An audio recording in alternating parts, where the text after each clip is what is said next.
realm of the spirit. You have to understand what I'm teaching.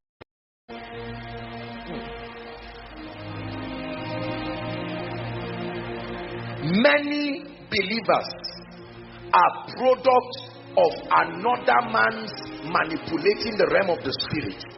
You have to understand what I'm teaching you. So we become victims. Let me give you an instance. This thing we call curses. I don't want to spoil your mind, but listen. Come, Sam. If people die young in this family, watch this. Sam is here now and people are dying young. God forbid, it's just an example. In his family, are we together? And this guy comes and says, I will not die young. That dying young is a programming. Listen. Now, the thing with spiritual programming is the programmer can die, the code will remain. Are you getting what I'm saying now? There are laws. The person who did it can die. It's like a car. Once you set it, you can die and go, and it will continue. Let me shock you. It is the integrity of God himself that supervises the continuity of that process. It's not that God is a witch. His integrity was programmed in his laws. So the factor that keeps those laws working is not Satan. It is the very integrity of God. That's why the laws are reliable. So this guy manipulated a spiritual law and cast a spell, a projection upon a family. While he was doing that, Sam was in the loins of his father. He was not there to ask whether it's my interest or not. And Sam comes.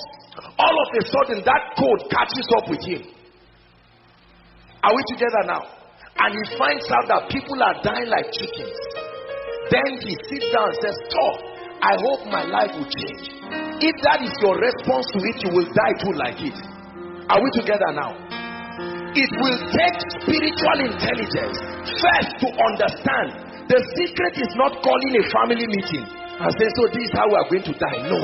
Somebody on behalf of that family must be able to stay with the Holy Ghost, hear me, and go back to the realm of the spirit, enter that control room and say, "What happened?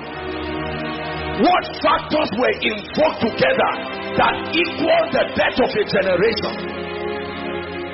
So you route it from there and make things in place.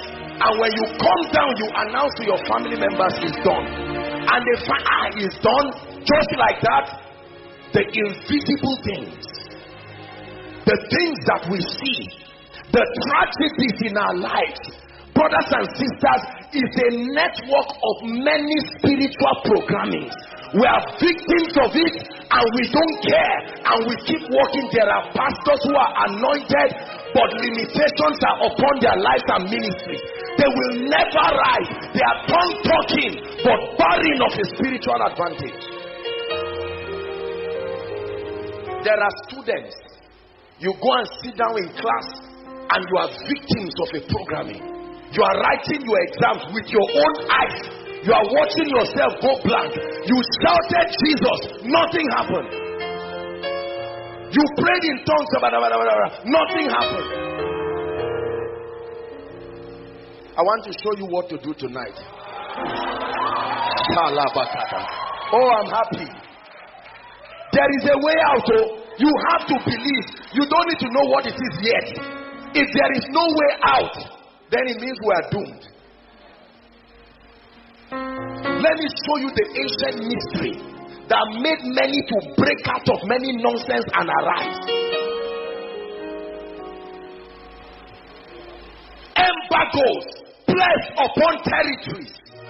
Once you are from this region, this is the limit of how far you can go. You can never get to marry a good man. It's always stupid men. And you just say, "Well, my life is like that." It's what you don't want that will happen. Someone tonight has to get angry and say, we have to get to this control room. We have to see what is the cause.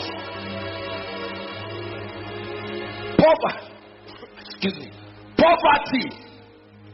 There are families, it's not that they are not valuable. The least person in that family is a master's holder. Yet, if he's to be a megad, he can be a megad. But you want to make him a director, something must happen. Look at the gentleman who shared that testimony.